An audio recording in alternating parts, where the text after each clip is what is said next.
SV news కు స్వాగతం. ముందుగా హెడ్లైన్స్. పౌరుల గౌరవం మరియు ఆత్మగౌరవాన్ని పెంపొందించే చట్టాలకు మనం సమాన ప్రాముఖ్యత ఇవ్వాలి. పీఎం మోదీ.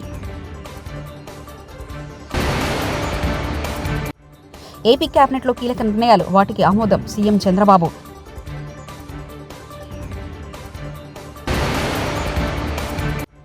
బాబోయ్, ఏపీకి పొంచి ఉన్న మరో ముప్పు. కాంగ్రెస్ ఎమ్మెల్యేలపై బీఆర్ఎస్ ఎమ్మెల్యే వివేకానంద గౌడ్ ఆసక్తికర కామెంట్స్. పౌరులకు సాధికారత కల్పించే చట్టాలపై చర్చించేందుకు విశాల దృక్పథం అవసరమని ప్రధాని మోదీ నొక్కి చెప్పారు. కొన్ని చట్టాలు చాలా శ్రద్ధ వహిస్తున్నప్పటికీ చాలా ముఖ్యమైనవి తరచుగా విస్మరించబడుతున్నాయని ఆయన ఎత్తి చూపారు. ఆర్టికల్ 370 తొలగింపు, ట్రిపుల్ తలాక్పై చట్టం మరియు వక్ఫ్ బోర్డు చట్టాలపై ప్రస్తుత చర్చలు వంటి మార్పులను ఆయన ప్రస్తావించారు. అయితే పౌరుల గౌరవం మరియు ఆత్మగౌరవాన్ని పెంపొందించే చట్టాలపై మరింత దృష్టి పెట్టాలని పిలుపునిచ్చారు. कुछ कानूनों की तो खूब चर्चा हो जाती है, चर्चा होनी भी चाहिए, लेकिन कई अहम कानून हमारे विमर्श से वंचित रह जाते हैं. जैसे आर्टिकल 370 हटा, इस पर खूब बात हुई. 3 तलाक पर कानून आया, उसकी खूब चर्चा हुई.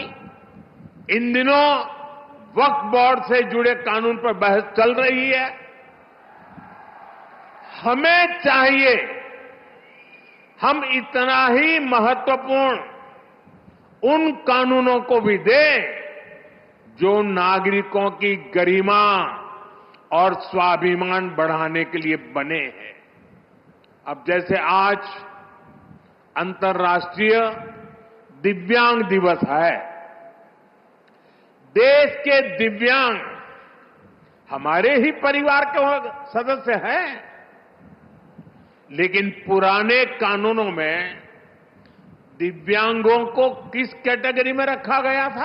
ఏపీని ఓవైపు ఫెంగల్ తుఫాన్ భయపడుతుండగా మరో బాంబు పేల్చారు వాతావరణ శాఖ అధికారులు.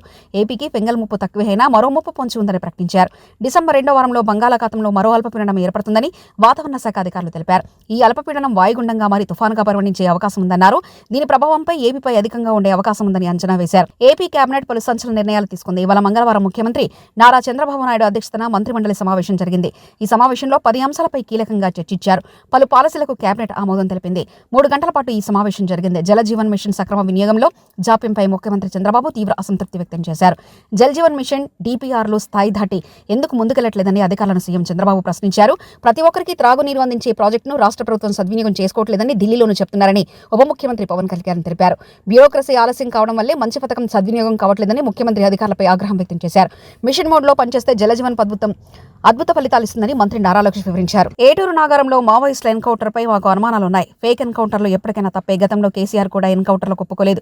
మా ఆదివాసులను ఎక్కువగా చంపుతున్నారు. దీనిపై మాకు అనుమానాలున్నాయని, దానిపై కోర్టులో వేశామని ఆదివాసీ హక్కుల సంఘాలకు సంబంధించిన మిత్రులు మాకు రిప్రజెంటేషన్ ఇచ్చారు. ఎట్టి పరిస్థితుల్లో ఎన్కౌంటర్ ఫేక్ అయితే మాత్రం తప్పకుండా అధికారులపై చర్యలు తీసుకోవాలి. ఈ ప్రభుత్వం వచ్చిన తర్వాత ఇప్పటికీ 14 ఎన్కౌంటర్లు జరిగాయి. వాటిపై ఎవరికి అనుమానాలున్నా విచారణ చేయాల్సిన అవసరం ఉందంటూ బీఆర్ఎస్ ఎమ్మెల్యే జగదీష్ పరిస్థితుల్లో కూడా ఎన్కౌంటర్ అనేది జరగడానికి వీల్లేదు. చట్ట ప్రకారమే పోవాలి. వాళ్ళు ఎవరైనా సరే చట్ట వ్యతిరేకంగా పనిచేస్తున్నారు అని మీరు అనుకున్నప్పుడు చట్టం పరిధిలో మీకున్న అధికారాలను వినియోగించండి, వాళ్ళని కోర్టులో ప్రవేశపెట్టండి. ఆ తర్వాత విచారణ నిర్ణయిస్తే తప్ప ఎవరు ఒప్పు ఎవరు తప్పు అనేది, ఎన్కౌంటర్ అనేది ఏ పరిస్థితుల్లో మళ్ళీ జరగడానికి వీల్లేదు తెలంగాణలో అని చెప్పినారు. ఆ పద్ధతుల్లో 9 సంవత్సరాల్లో ఏ ఒక్క చోట కూడా అటువంటి సంఘటన జరగలేదు. మరి నిన్నటి ఎన్కౌంటర్ కూడా మాకు వస్తున్న సమాచారం ప్రకారం దానిపైన రకరకాల అనుమానాలు వస్తున్నాయి. ఆదివాసీ హక్కుల సంఘాలకు సంబంధించిన మిత్రులు కూడా వచ్చి మా దగ్గర రిప్రజెంటేషన్ ఇచ్చినారు. ఎక్కువగా మా ఆదివాసీలను అణచేస్తున్నారు, ఈ పేరు మీద చంపేస్తున్నారు, దీనిపైన కూడా మాకు అనుమానాలు ఉన్నాయని చెప్పి వారు ఏదో మేము కోర్టులో వేసినామన్న మాట కూడా చెప్పినారు. ఎట్టి పరిస్థితులలో ఎన్కౌంటర్లు ఫేక్ అయితే తప్పకుండా అధికారులపైన చర్యలు తీసుకోవాల్సిన అవసరం ఉంటుంది. అవి ఏ కేసులైనా సరే తప్పుడు కేసులు పెట్టినట్టుగా ప్రభుత్వం నుంచి, ప్రభుత్వం అధికారంలో ఉన్న పార్టీ నుంచి వచ్చిన ఒత్తిళ్లతోనే లొంగి తప్పుడు కేసులు పెట్టినా, ఇటువంటివి చేసినా సంబంధిత అధికారులపైన చర్యలు ఉంటాయి. మేము ఫేక్ ఎన్కౌంటర్లు తప్పకుండా ఖండిస్తాం, అందులో సందేహం ఏం లేదు. నిన్నటి ఎన్కౌంటర్తో పాటు ఇప్పుడు ఈ రాష్ట్రంలో ఈ ప్రభుత్వం వచ్చిన తర్వాత ఇప్పటికి 14 మంది పైన చనిపోయినట్టున్నారు ఎన్కౌంటర్లలో. తప్పకుండా అన్నిటిపైన కూడా ఎవరు అనుమానాలు వ్యక్తీకరించినా, వాళ్ళ కుటుంబ సభ్యుల అనుమానాలు వ్యక్తీకరించినా విచారణ చేయాల్సిన అవసరం అయితే ఉంటుంది. పోలీసులు కూడా జాగ్రత్త తీసుకోవాలని చెప్పి కూడా మేము ఈ సందర్భంగా తెలియజేస్తా ఉన్నాం. రాష్ట్రంలోని రైతాంగాన్ని సీఎం చంద్రబాబు ప్రభుత్వం గాలికి వదిలేశారని ధ్వజమెత్తారు మాజీ మంత్రి కారుమూర్తి నాగేశ్వరరావు. రైతులకు గిట్టుబాటు ధర ఎలా కల్పించాలనే దాన్ని మర్చిపోయారని మండిపడ్డారు. రైతులకు ఇస్తామన్న 20,000 ఇవ్వలేదని విమర్శలు గుప్పించారు. ఈ మేరకు విశాఖపట్నంలోని మంగళవారం కారుమూర్తి మాట్లాడుతూ కూటమి పాలనలో దళారీ వ్యవస్థ పెరిగిపోతుందని దుయ్యబట్టారు. కూటమి సర్కార్లో దళారీ రొక్కం రైతులకు దుఃఖం మిగిలిందని అన్నారు. ఇవాళ మీరైనా నేనైనా భోజనం చేసాకే బయటకు వస్తాం. ఇప్పుడు టిఫిన్ చేసాం, మళ్ళీ ఇప్పుడు వెళ్ళి భోజనం చేస్తాం. వాళ్లే కనుక కారడి పాడేస్తే ఏంటి మన పరిస్థితి? ఏం తిని బతకాలి? ముఖ్యమంత్రి అయినా ప్రధానమంత్రి అయినా ఎవరైనా సరే రైతు పండించిన పంట తిన్నాకే మనం ఎన్ని మాటలైనా మాట్లాడతాం. అటువంటి రైతుని నడ్డి విరిసే కార్యక్రమం ఈ ప్రభుత్వం చేస్తుందని చెప్పి సందర్భంగా తెలియజేస్తా ఉన్నాను. ఇవాళ రైతుకి లాస్ట్ టైం జగన్మోహన్ రెడ్డి గారు నెల్లాళ్ల ముందే అప్రమత్తం చేసి ఇవాళ ఏ గ్రామం చూసినా ఆర్బీకే సెంటర్లు పెట్టారు. ఆర్బీకే ద్వారా అధికారులనే పంపించి శాంపిల్స్ తీసుకుని మాయిచ్చూరు చూసి మినీ మిల్లింగ్ మిషన్లు పెట్టి ఆ మిషన్ల ద్వారా తేమ శాతం చూపించి రైతు నష్టపోకుండా ఒక జీపీఏ ట్రాక్ని ఏర్పాటు చేసి ఆ ధాన్యాన్ని లారీ ఎక్కడికి వెళ్తుంది, మరి అలాగే ఎంఆర్ఓ లాంటి అధికారిని ఒక్కో మిల్లికాడ కస్టోడియింగ్ ఆఫీసర్గా పెట్టి చాలా పెద్ద ఎత్తున చర్యలు తీసుకుని రైతుకి కష్టం లేకుండా డైరెక్ట్ రైతు అకౌంట్లో డబ్బు పడేటట్టు మద్దతు ధర జరిగితే ఈ రోజున ప్రభుత్వం ఏ మాత్రం కూడా పట్టించుకోకుండా గాలి వదిలేసి పూర్తిగా రైతాంగాన్ని నిర్లక్ష్యం చేసిన ప్రభుత్వం ఈ కూటమి ప్రభుత్వం అని చెప్పి సందర్భంగా తెలియజేస్తున్నాను. కాంగ్రెస్ ఎమ్మెల్యేలను ఉద్దేశించి బీఆర్ఎస్ ఎమ్మెల్యే వివేకానంద గౌడ్ ఆసక్తికరమైన వ్యాఖ్యలు చేశారు. మంగళవారం మీడియాతో మాట్లాడుతూ పెద్దసార్తో కేసీఆర్ 5 కాంగ్రెస్ ఎమ్మెల్యేలు టచ్లో ఉన్నారు. సీఎం రేవంత్ రెడ్డి పర్యటనకు దూరంగా ఉంటున్న కాంగ్రెస్ ఎమ్మెల్యేలు బీఆర్ఎస్తో టచ్లో ఉన్నారు. కేసీఆర్ ఓకే చెప్తే కాంగ్రెస్ ఎమ్మెల్యేలు గులాబీ కండవ కప్పుకుంటారంటూ కామెంట్స్ చేశారు. కొత్త పీసీసీ అధ్యక్షుడు మహేష్ కుమార్ గౌడ్ తన ఉనికి కోసం ఏదో మాట్లాడుతున్నారని మండిపడ్డారు. పీసీసీ అధ్యక్షుడు చెప్పినట్లు తాను కాంగ్రెస్తో టచ్లో లేమని తెలిపారు. వారికి దళితులకి మరి ఎన్నో మంచి పథకాలు ప్రవేశపెట్టి చేతివృత్తులపై ఆధారపడ్డ వారిని అందరూ ప్రోత్సహించి వారి కడుపు నిండా తిండి, చేతి నిండా పని, కంటి నిండా నిద్ర ఉండే విధంగా కేసీఆర్ గారు ప్రవేశపెట్టిన పథకాలు వారికి అద్భుతాలు సృష్టించి వారికి ఎన్నో జీవితాల్లో వెలుగులు నింపినటువంటి మరి సందర్భం కేసీఆర్ గారి నాయకత్వంలో తెలంగాణ రాష్ట్రంలో ఉండే. ఈరోజు సంవత్సరం కావస్తోంది రేవంత్ రెడ్డి గారి ప్రభుత్వం ఏర్పాటై. ఈరోజు అక్కడ నాయి బ్రాహ్మణ సోదరులు ధర్నా చేస్తూ ఉన్నారు. చేతివృత్తులపై ఆధారపడినటువంటి నాయ బ్రాహ్మణ సోదరులకి ఉచితంగా మరి కరెంట్ సరఫరా చేస్తే, మరి విద్యుత్ సరఫరా చేస్తే, పవర్ సప్లై చేస్తే మరి వారికి ఆ ఒక్క పథకాన్ని నిలిపివేసి వారిని నిరుత్సాహపడే విధంగా వారి వృత్తిపైన ఆధారపడ్డటువంటి నాయ బ్రాహ్మణ సోదరుని రోడ్డు పైన పడేసే విధంగా చేసేటువంటి చర్యల వల్ల వాళ్ళు రోడ్డు పైనకు వచ్చి ఈరోజు ధర్నాలు చేసేటువంటి పరిస్థితి ఈ యొక్క కాంగ్రెస్ ప్రభుత్వం, రేవంత్ రెడ్డి గారి ప్రభుత్వం చేస్తుందని చెప్పడానికి మరి నేను ఎలాంటి అనుమానం లేకుండా ఆధారాలతో పాటు కూడా చెప్తా ఉన్నాను. అంతేకాకుండా ముఖ్యంగా మత్స్య పారిశ్రామిక సహకార సంఘాలపైన ఆధారపడినటువంటి కుటుంబాలు ఈ తెలంగాణ రాష్ట్రంలో ఈ మత్స్య పారిశ్రామిక సహకార సంఘం పైన ఆధారపడే కుటుంబాలు దాదాపు 4 లక్షల కుటుంబాలు మరి యొక్క ఈ మత్స్య సంపద పైన కాంగ్రెస్ ఏడాది పాలనకు 100కు 60 మార్కులు ఇచ్చిన పొత్తులో సిపిఎం ఎమ్మెల్యే జాగ్రత్త పాలన చేయకుంటే ఫెయిల్ మార్కులు వస్తాయని కూనంనేని సాంబశివరావు అన్నారు. మార్కులతో ఫస్ట్ క్లాస్ మార్కులు ఇస్తున్నాం, 60 మార్కులతో డిస్టింక్షన్ కాదు. ఇంకా మీరు జాగ్రత్తలు పడితే 70 మార్కులకు వచ్చేట్టుకు వస్తుంది, లేదనుకుంటే ఇంకా కిందకి వెళ్ళిపోతారు. రోడ్ల పనుకు అనుమతి ఇస్తే సరే, లేదంటే చెట్లను మేమే నరికేస్తాం. ప్రజాస్వామ్యంలో కోర్టులు అనేది ప్రజా సమస్యల కోసం ఉండాలి.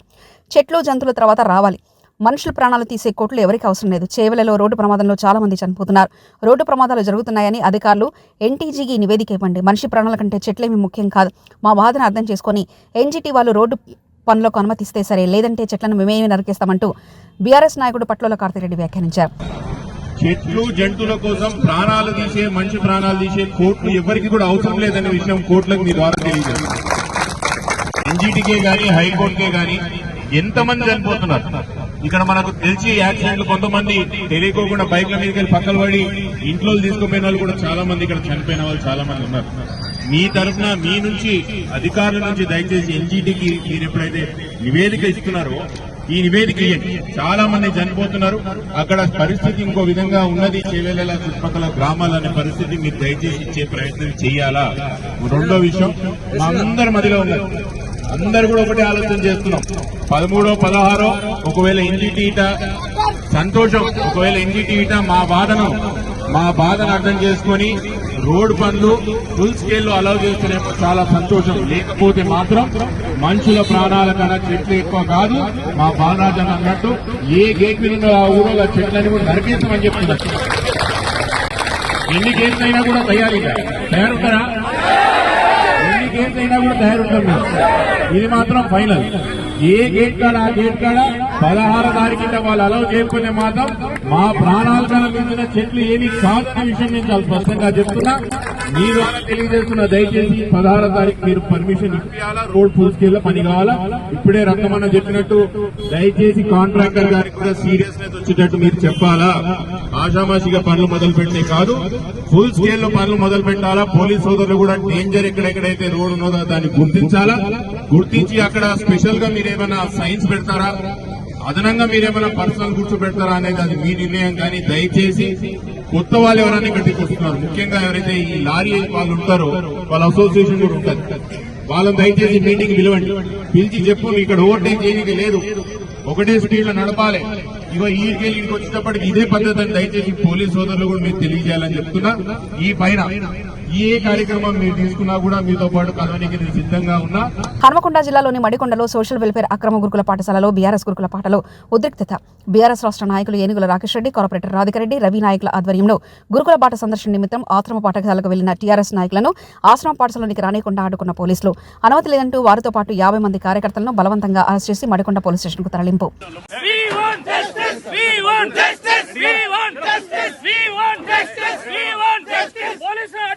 విద్యార్థుల భవిష్యత్తును నాశనం చేస్తున్న కాంగ్రెస్ ప్రభుత్వ వైఖరి, మరణానికి కారణమైన కాంగ్రెస్ ప్రభుత్వ వైఖరి, కాంగ్రెస్ ప్రభుత్వం ఉండి వైఖరి, కాంగ్రెస్ ప్రభుత్వం ఉండి వైఖరి, కాంగ్రెస్ ప్రభుత్వం ఉండి వైఖరి, కాంగ్రెస్ ప్రభుత్వం ఉండి వైఖరి. ఇదే మీ రాజ్యం, ఇదే మీ రాజ్యం, ఇదే మీ రాజ్యం, ఇదే మీ రాజ్యం, ఇదే మీ రాజ్యం, ఇదే మీ రాజ్యం, ఇదే మీ రాజ్యం, ఇదే మీ రాజ్యం, ఇదే మీ రాజ్యం, ఇదే మీ రాజ్యం, ఇదే మీ రాజ్యం, ఇదే మీ రాజ్యం. కాంగ్రెస్ కాంగ్రెస్ కాంగ్రెస్ చిన్నారుల ఆత్మహత్యలకు చాలా కాంగ్రెస్ వైఖరి. పైడితల్లి ఆలయంలో చండీ హోమం. విజయనగరం డిసెంబర్ 3న ఉత్తరాంధ్ర ప్రజల ఆరాధ్య దైవం రైల్వే స్టేషన్ దరి శ్రీ పైడితల్లి అమ్మవారి ఆలయం వనంగుడిలో మంగళవారం అమ్మవారి తిరునక్షత్ర మూలా నక్షత్ర సందర్భంగా అమ్మవారికి ఉదయం అభిషేకాలు, పూలతో అలంకరణలు చేసి పూజలు నిర్వహించారు. దేవస్థాన ఆధ్వర్యంలో అమ్మవారి తిరునక్షత్ర సందర్భంగా దేవస్థాన ఈవో కేఏఎన్ ప్రసాద్ పర్యవేక్షణలో కళ్యాణార్థం చండీ హోమం పూర్ణాహుతి నిర్వహించారు. ఆలయ ఋత్వికులు వి నరసింహమూర్తి శర్మ, తాత రాజేష్ శర్మ, సాయి కిరణ్ శర్మలు నిర్వహించిన ఈ కార్యక్రమంలో పలువురు దంపతులు పాల్గొన్నారు.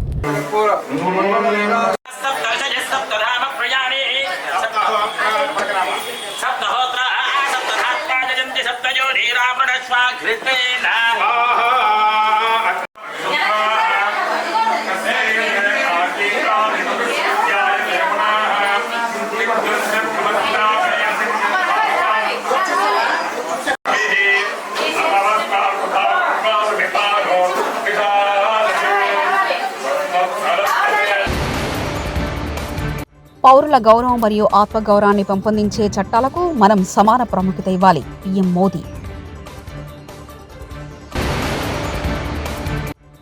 ఏపీ కేబినెట్లో కీలక నిర్ణయాలు, వాటికి ఆమోదం. సీఎం చంద్రబాబు.